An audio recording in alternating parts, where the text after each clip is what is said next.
China ప్రోత్సాహమా, America తోడ్పాట, Soros కదా, ఏదైనా కావచ్చు.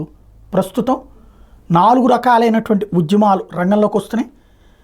కార్మిక సంఘాలు రోడ్డెక్కడానికి రెడీ అవుతున్నాయి. నవంబర్ 26 దేశవ్యాప్త ఆందోళన చేపట్టబోతున్నారు సంయుక్త కిసాన్ మోర్చా పేరుతో. మరొక వైపున పంటలకు మినిమం సపోర్ట్ ప్రైస్ పేరుతో రైతులు ఆందోళనకి దిగబోతూ ఉన్నారు.